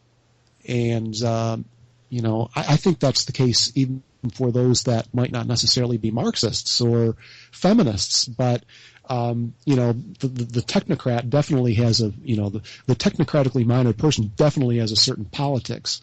It might not be overt, it might not be conscious, but that they nevertheless have it. But I think that may be more so the case when it's something that one also has as their kind of personal identity, because this will determine how they see the world, how they interpret the world. And if they perceive me as being a right-winger, then if I'm of a particular persuasion or vein in one respect, then I must be categorically in all of these respects, right? So that's the kind of mindset that's rather frustrating to deal with. We've I don't know, but those are kind of some of my reflections with regard to my profession specifically. But you also brought up the radio show, or my program. Right. I don't know if you want for me to discuss that briefly or not. I do. I want to throw in something, though. I've been ticking off little sentences. This is the last page of an article I tore out of Harper's Magazine, and the article was about very, let's just call him aggressive and volatile lobbyist. I won't say who it is, but you know how these very active people who are kind of on the executive level or the lower executive level of the pyramid, they will frequently get caught up in a scandal, or something will go awry and they'll be punished, or they'll say something about the pyramid itself and the controllers. And I know that Eisenhower said that when he left the presidency. He talked about the military-industrial complex. And this article mentions Richard Nixon. Richard Nixon was apparently he's also a world-class paranoid. But I'm just going to read a few lines from it. In the and I'm going to leave out the name, in the tangle of conspiracies and puppet strings that blankety blank imagines, it is not always clear who serves whom. And then they mention the various, menacing unions that have occult power over American life, how mainstream newspaper reporters are the devil's spawn, and they're also ventriloquist dummies for something or other, right? And then they go on to say, it is no surprise then to discover that conspiracy theory is almost an article of faith among the scandal-scarred. And that would be you, Dr. Tracy. And the very last line of this article is, the answer clearly is that behind every great conspiracy, there stands a great conspiracy theorist. So what would my scandal have been? Well, no, they tried to force you out and that kind of thing. But I underlined this last line. This mainstream magazine wants us to think that behind every great conspiracy is a great conspiracy theorist. And that's all that conspiracies are. They're something made up by somebody who's very good at making things up and imagining things. I'm not speaking about you personally. I'm just talking about all of us. That this is how they wave us off, and they tell the sheeple, don't go there. That's a great conspiracy, and some great conspiracy theorist cooked that one up. Come with us, because it's more fun, and it's easier, and it's more pleasant to believe the things we're telling you. So I just thought that was a very interesting line, and I thought, there they go. They just pounded the nail in the coffin. That behind every great conspiracy, there's just a great conspiracy theorist. There's no reality behind that. See what I'm trying to say? Well, what they're suggesting is, what I gather from that is that they're suggesting that all of it is subjective, and it's really attributable to someone's mental condition. Someone has a problem, and it is somehow affecting public discourse. Right? This is, as you are well aware because you've addressed this in the past, this is something that is even being incorporated into the language of psychiatry, right? In the DSM-5, where they have oppositional defiant disorder. There's a paranoid worldview. Yeah, there's a very real palpable program afoot to classify someone who is inquisitive and informed as having a problem. We saw this take place in the Soviet Union in order to institutionalize those that were regarded as being politically aberrant. And it's happening now as well. There's a whole program that is being headed up by some universities at professors at Cambridge University that I'm blanking on the name of it now. Actually, Sybil Edmonds wrote a piece on this that appeared on her Boiling Frogs Post blog, tracing the monetary interests behind this program addressing conspiracy theory at Cambridge as having a sort of Masonic flair, which is not surprising Well, there either. you go. There are the vague but menacing unions that have an occult power over American life. Yeah. Certainly there's an argument that could be made in that regard. And what this also suggests is that it's a real mechanistic approach to examining social and political phenomena and events, right? What it suggests is that history and evidence have to be placed in abeyance for following the party line or for political correctness or for your career to go along. You have to, if you take any number of examples that are regarded as being, surrounded by conspiratorial thought, so JFK or RFK or 9/11, what have you, they're all very important. And or wireless for that matter. The evidence that there is foul play or that there is a certain agenda or plan is in many cases just overwhelming.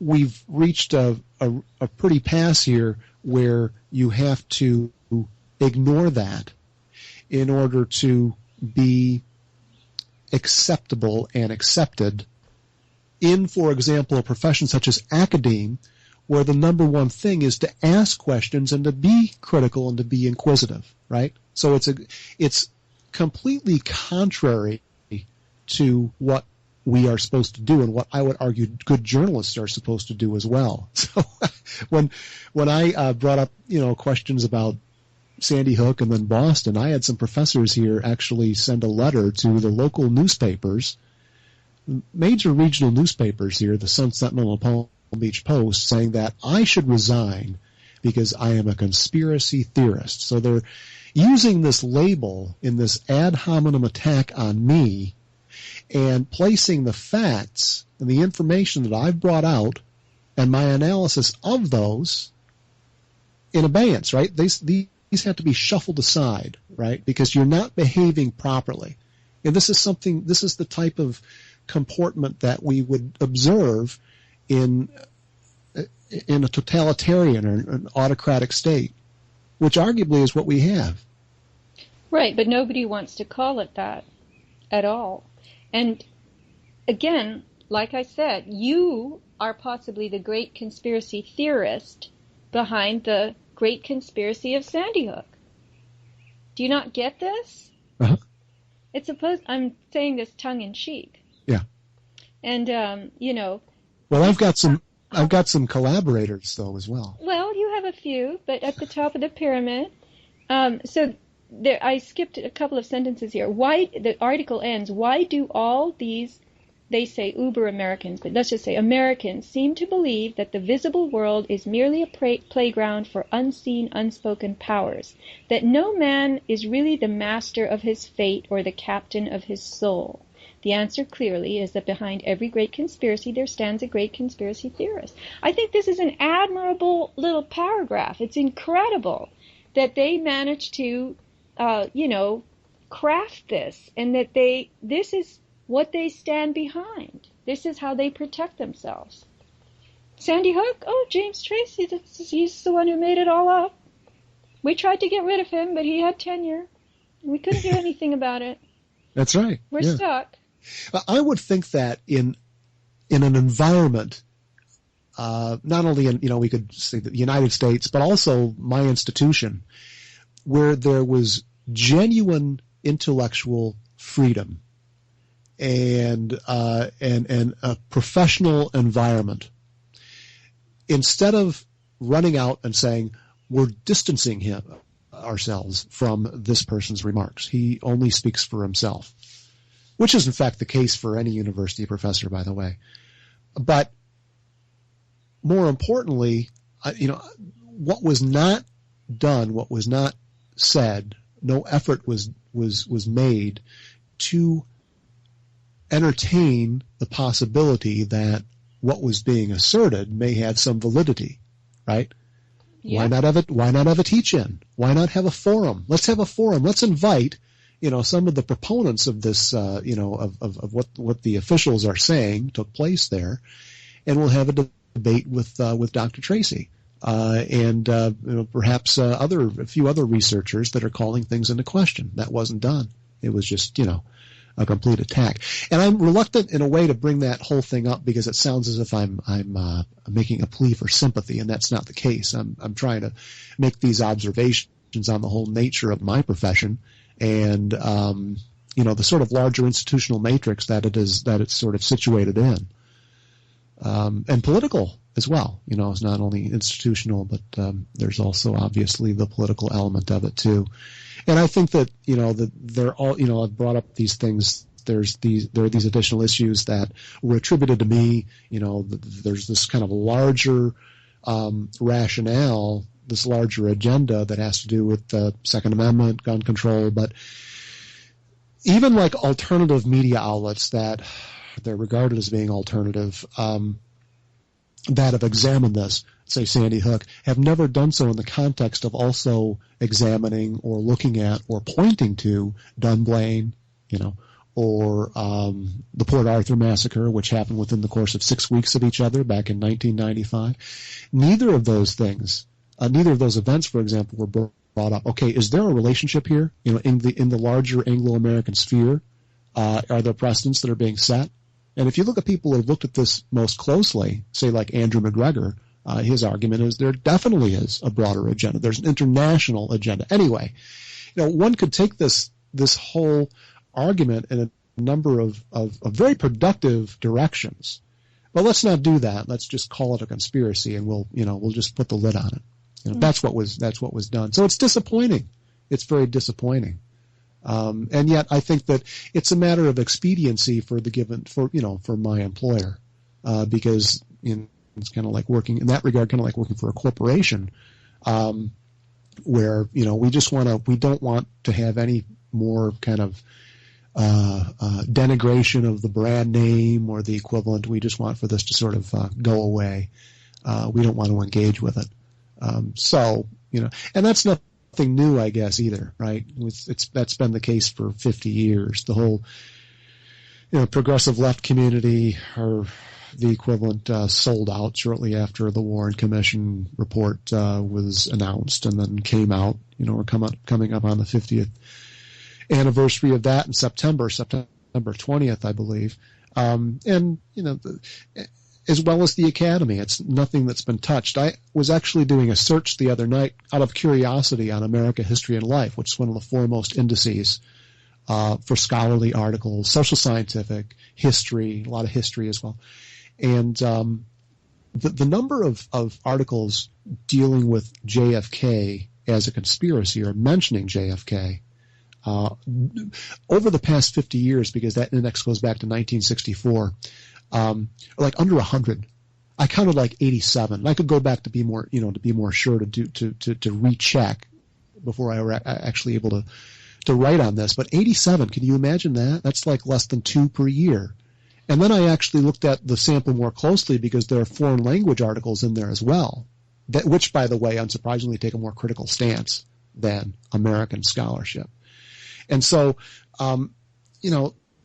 this suggests that there is this whole sort of lockstep that our intellectual community has taken for the past 50 years concerning arguably the most important event aside from 9/11, concerning our history and the trajectory of our nation and the world.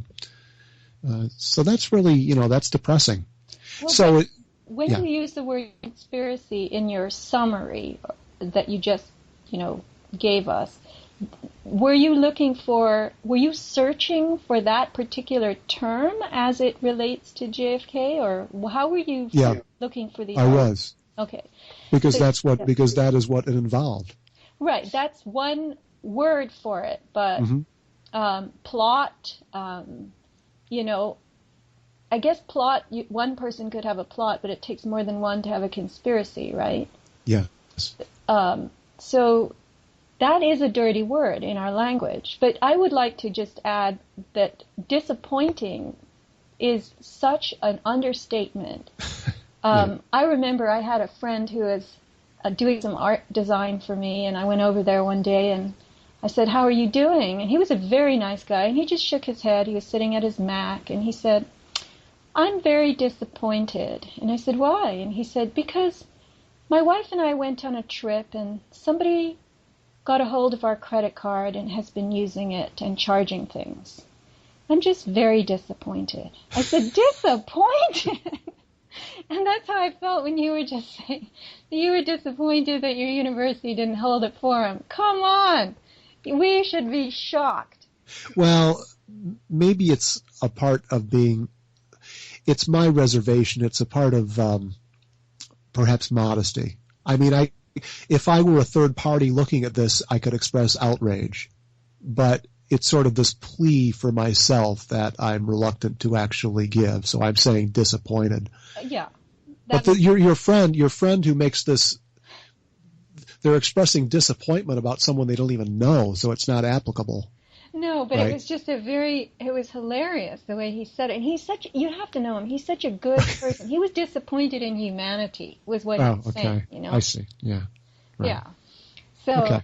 we are, we are indignant. We are shocked. We are, it's scandalous that they didn't want to pursue it any further. And all that points to is that they have to be part of it. All these institutions are part of this big, huge, common core type agenda. Well, by default, yeah, that's right. It doesn't necessarily happen overtly, but it nevertheless does happen. And I could point to certain social scientists at my institution that belong to or are involved in right-wing neocon think tanks, and no one raises an eyebrow. It's fine. Yeah. Advocacy of hostile actions and the like in the Middle East, right, against the Palestinian people and others. Well, that's fine. That's okay. In fact, it's good. We'll encourage it. That's something you can use to burnish your resume. Yeah. Well, everything is upside down. And I was talking to a friend recently who I'm trying to educate a little bit. And she just shakes her head, and she's very appreciative of all the information. She said, tell me anything you can and anything you want to. Send me any kind of email. I'll read it. And so that's unusual. I give her a lot of credit for that. But she just sat there yesterday, and she shook her head and said, unbelievable. Just unbelievable, meaning the scope of things is so huge and it's so deep. And I said, what's unbelievable is the real world, the way they've created it. That upside down world to me is unbelievable. Everything you know is wrong. Everything you're taught, basically, if you gobble down the mainstream claptrap, is someday going to hurt you in a bad way. Yeah. That's what horrifies me, the whole Wi-Fi thing that we started with, and the parents who would rather not know, who, little children, babies are teething on iPhones. Yeah, I know, exactly. Yeah, I had just encountered that this morning in shopping with the family, and this is in the local mall, and there is a woman there with a child that can't be more than 4 or 5 months old, and she's there sitting down, relaxed, with her iPhone out that is about 4 inches away from the child. Yeah. As she's feeding the child. So, yeah. They don't realize it. They just don't. And yet you ask them and they'll tell you that they can't sleep and all this, they have other agitation, which is a sign of nervous system breakdown. And I have systematically in stages alerted my friends who, I don't have a lot of social, let's hang out type of friends. Because as a conspiracy theorist, you end up in isolation. And so your relationships are mainly through telephone and email, and people, your network is spread out. But the few people that I do see on a regular basis, for whatever reason, I have tried to educate them about the hazards of wireless radiation, because it is there. It's on them all the time, and they're using it. And they're learning, and they appreciate it, and it's like literally pulling teeth. They fight me, they resist me, they don't want to unplug their router at night, but when they do, they sleep so much better, they can't believe it. Yeah. So right. Yeah. the proof is in the pudding. Luckily. It's scandalous because, here's a very good example of how our whole system works in reverse. People are generally resigned to the false notion that our regulatory agencies, that government is looking out for us, right? If there's something that's on the supermarket shelf or in the Apple store for sale for use by human beings or for consumption, then it must be okay, it must be safe. I think that's just generally the logic that a great many people have. and it's very deceiving. It's very unfortunate. In part, I think it has to do with the fact that the governing bodies are permeated by these corporate interests. If one were to, I guess, take a sort of a monological Marxian approach to this, to an extent, that's true. That there's no doubt that is part of it. These positions have kind of been purchased, if you will. But there's also much more to it than that. One thing I wanted to mention to you that I think is very important, to go back to wireless for a moment, that I did not bring up with Joe Imbriano or Sean Abril yesterday, and I meant to, was that this type of technology could be benign, at least partially benign, if it were at another frequency. Is that correct? So you're saying that, okay, we had a little glitch with Skype, but I'm just going to restate. You're saying that were this technology to be scheduled or created on another frequency bandwidth, it could be tolerated? Yes. Well, it would have to be within the Schumann resonance range, which would be 0 to 40 hertz. So they wouldn't be radio frequencies per se. The radio frequency range is, I think it's 300 megahertz to something gigahertz, 300 gigahertz or something like that. But anyway, I don't know that it would work. Yeah, but the 2.5 gigahertz. 2.4 gigahertz is a very acute, that's a very specific frequency that is known to burst DNA bonds. Well, they all do. There is something about, I think Joe mentioned to me that the 2.4 gigahertz deconstructs water molecules. And there's another doctor that I've been conferring with a little bit who is studying the structured water in our bodies. And this you can follow through the work of Gerald Pollack, Pollock. But this is another, it's like part of the whole electron transfer, biophysics, discovery train now that certain people are on. But when you disrupt the nature of the structured water in the cell, it has a greatly negative effect on all of your biological workings. But any of these radio frequencies, these rapid, even the 60 hertz that comes out of your wall outlet, that W. Ross 80, I think his name was, in the 70s, was citing that as a potential disruptive force. So the human life and all the minerals and the rocks and all the animals and the plants have been attuned to the Schumann resonance range, which is 0 to 40 hertz. And its normal range of operation is 7 to 12 hertz. So the 40 hertz, 32 to 40 hertz only happens in certain equatorial thunderstorms when the frequency, everything gets very high and active. But we are attuned to 7 to 12 hertz. And that's the vibration, you could say, that is most comfortable for everything in us, the minerals in our bones and our tissues, the crystalline proteins in our DNA. So anything that they receive that exceeds that range has a very bad effect. And once you get into the millions and billions, you're putting extreme mechanical force on those structures. And they are, as one person put it, I think it was Jerry Day, body-shattering harmonics. Mm-hmm.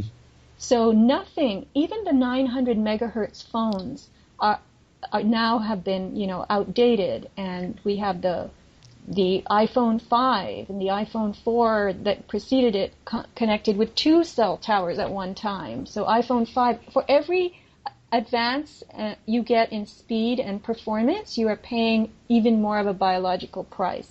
Right. I think they all are detrimental. Mm. Yet 900 megahertz has a certain effect on the cells of its own. 2.4 destroys the water molecules.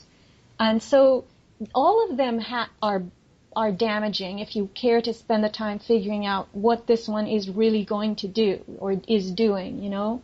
But our dependence on man-made, you could call it energies even, is what is throwing us out of normal tolerance and functionality. And one thing that I remind people of is how many cells we have. We have 75 to 100 trillion cells in the body. And at any moment when you are around electromagnetic fields that are unnatural, remember, unnatural is over 40 hertz. So if you're around those fields, they will for sure damage your cells. And I asked somebody once, what does it mean? How do they damage? And she said, they explode your cells from the inside. They break the DNA. They shatter everything, all the membranes. They make the cell membranes leak. And when you have leaky cells, in the heart, you'll have electrocardiac irregularity, you know, cardioarrhythmia or something. You'll have leaky cells in your nervous system will give you neurological problems. Leaky cells in your intestines will give you digestive problems. And that's why I was going to say that's why people are having trouble with, for example, insomnia, or they're getting headaches, or children in school are developing nosebleeds because they're in the company of this technology, 30 hours a week. And not only that, but when they go home. Right. And the probiotics business is huge because everybody's digestive tract is ruined from the gut flora dying. I mean, remember that we are a system of a lot of different symbiotic relationships. We have bacteria in our digestive tract that help us stay alive. They help us properly process food. And the smaller the organism, the more easily damaged it is by the frequency, because it is either single-celled or it's just more fragile. And it takes, for instance, a lot more to hurt a whale than it does to hurt a flea, right? Yeah. So you can look at the cells and all of life throughout the life kingdoms that way. The smaller the organism, the more it's going to be damaged. And so if we contain all these organisms that are being destroyed in us and all these molecules and substructures that are being shattered, overall, our functionality is declining, and you see this around you. You see how many people look and act and behave in a crippled way. They can't walk properly. You can see the degeneration. It is manifesting visibly. Mm-hmm. So we are dying of degenerative disease today, not microbial infections. And look how many people are in wheelchairs. This is why they're bringing handicapped ramps everywhere. Because more and more people are going to end up disabled, physically disabled. And we're already disabled. I mean, I have headaches. I have digestive problems. I'm going to have to seek remedies for all these things. And it finally hit me. Sorry, radio frequencies are destroying my gut flora. And because every time I go somewhere where there's Wi-Fi and I'm forced to be in that environment, I have a bad stomachache the next day or later that day. And it took me a few years to figure this out. Well, I think all of these things that you bring up could fairly easily be dispelled as conspiracy theory, and that you are a conspiracy theorist, and there's nothing wrong with wireless. Right. So we just have to find who is the great conspiracy theorist behind the wireless conspiracy. And it'll all go away. It'll all go away. All we have to do is shut that person up. That's right. That's right. Yeah. Okay, well, you want to say a couple of things about your new radio show so we can get people excited about it, and then we'll wrap up because we have been here 2 hours. Time flies. It's been a great discussion, Sophia. The radio show is, well, the podcast, that sounds more modest, I guess, is something that I began, inspired by some others that actually are quite a bit more prolific in that regard. Kevin Barrett and others who have been doing this for some time. They've managed to get on really thoughtful and accomplished scholars and journalists and commentators. and to address a variety of very important things that these given people, the would-be guests, are examining. So I wanted to do that, and I realized that I couldn't do it several times a week. I don't really have the time. In order to prepare for each show, I try to do some background on the person and the given thing that they're looking at, what their endeavors are. So there's some prep time, and I don't have a production crew to do that. So I'm just doing it once a week, and majority of the programs, I did the 3rd episode with you, and I think I published the 6th or 7th episode this week with Joe Imbriano and Sean Abril on the wireless that we've been discussing. And they've run about 75, 80 minutes, in some cases even longer. So there have been some great discussions that we've had with the guests thus far, and I have guests lined up for the next month or so, and there's no shortage in that regard. And so it's been, been very, very helpful, very productive. I don't think that it seems as if the people that come to my blog are more interested in reading, and some of them comment as well.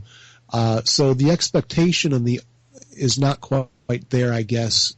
The files, the posts do receive some traffic, but not on par with the articles, right, at least yet.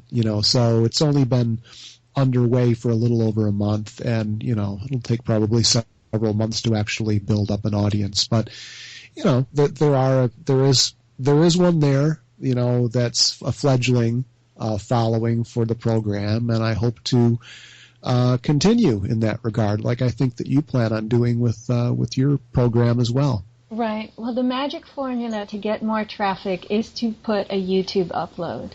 And for some reason, people see that screen and they go nuts. They know that there's going to be nothing to watch, but it's the YouTube carrier pigeon that seems to publicize and get you the traffic and the considered views. And that way you can also count them. So I think at some point, if you want to master it yourself, it appears not to be that hard. But there are any number of geeky followers out there who would do it for you, I'm sure. Yeah, I have actually had a few people come forward and who are willing to. Actually, you did some short videos for me last summer, last fall, and where I kind of filmed myself talking about a post I had just put up or something I was working on, and actually the person did a great job, and then that person got their YouTube channel shut down for copyright infringement, and it was just like apparently they were targeting this person because it seems as if it was just something very minor. But when his channel got shut down, so did my videos, so I had to go back and upload those onto my own channel, which I only have a few videos on there. It's really a matter of, it's a technical question and consideration. It's a matter of the amount of space, because you do a video and then you've got to wait to upload it. So if you actually have that bandwidth to be able to upload quickly, or if someone wants to perhaps assist me in that regard and put the audio up there with some sort of a pleasing graphic that'll attract more of an audience, then that will be great. I'd be happy to hear from you. But until I don't presently have that capacity at my residence, and so I'm just right now doing the MP3. Maybe if I had some sort of a entertaining widget I could put up there with each post of some animated figure dancing or something that might get people's eyes and perhaps foster their attention for a longer period of time. Well, what I do, I'm sorry, I just wanted to finish this thought. Yeah. But what I do on a regular basis, one of the ways that I get my news is by listening to MP3s, and for several hours a day when I'm out doing chores, or it's a way for me to keep plugged in, not wired or wireless, but rather plugged in and have an idea of what's going on. And so there are a number of podcasts that I kind of follow religiously, and some less so, but nevertheless, I've taken my inspiration from those individuals as well. I mentioned Kevin Barrett. There are other individuals like James Corbett, who's this fantastic one-man show, who has a great website and produces a lot of content. And so my hat's off to those people who can do the video component of it as well, because they've developed an audience that's in the as far as their overall views goes, that's in the millions, which is really something. And they're doing work that is far more creative and worthwhile and interesting and informative than the major corporate media that have all sorts of resources, that just dwarf these smaller players. So that's what I was thinking of. That was my thought when I was going to embark on doing something that's available solely as an audio file, because that's usually how I listen to some of the people that I follow somewhat actively. Right, and you make a good distinction that people who carry their little MP3 player around, I think it's much easier to put an audio on that than to try to get an audio out of a video, which is what YouTube is. But so maybe you can have both. Someone will respond and help you, and hopefully I can do the same at some point, because I'm not fond of technology. I don't like using it. I would rather do something with my hands or go outside. Right. But anyway, it is what it is. This is why we all have a different spot in the world, and we are able to do and contribute different things. But you have contributed so much, and you will continue to, and I really hope it's fun for you and you love it. And it sounds like we did hear from you speaking from the heart today about what you are all about. Right? I mean, I titled this The Real James Tracy, and I told you in an email if it didn't end up being like that, then we would change the title. But I think we got The Real James Tracy. I hope so. This has been a great interview and discussion. And whenever someone contacts me for an interview, I kind of cringe, like, oh no, particularly if it's like Iran's Press TV, which maybe I shouldn't give any names, but it's flattering and it's wonderful, like beyond an outlet like that has just that's really very, very professionally run, and they have a lot of great information. But I realize that I'm going to have to crunch down what I want to articulate into a couple of minutes, and so there's this fear of leaving something out, and I almost always do. If you've just got a few minutes, or even if it's a half hour or an hour on a program that has a fixed time, there's that kind of thing that's looming over your head, that you're not going to say something quite correctly.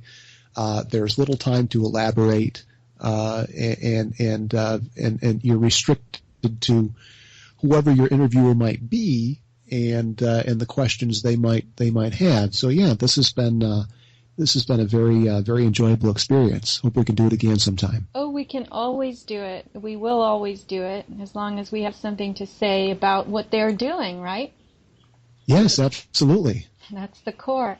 So anyway, thank you so much, Jim. I enjoyed it. I'm so happy that it lasted as long as it did, because when I first contacted you, you said, because that's when I had a fixed time frame, and I said 2 hours, and you said, oh my God, 2 hours, I don't think I can talk for 2 hours. But we have. You see how easy it is? That's right. Yeah, I guess that I've proven myself incorrect. Well, it doesn't matter. Okay. So I really thank you, and I hope all the listeners will as well when they enjoy this show, and download it as they do their chores, to hear it as they do their chores. So please do put it up on your blog. I would be honored. Oh, yeah, once I get it produced, maybe I'll split it into 2 parts or something, but absolutely, yeah, I'd be more than happy to. It's been a very interesting discussion, and I think probably largely attributable to you. No, it takes 2 to tango. Okay, Jim, thank you, and goodbye for now, and I'll be back on your blog probably in 2 minutes. Okay, all right, thank you. Take care. Bye-bye. Bye-bye.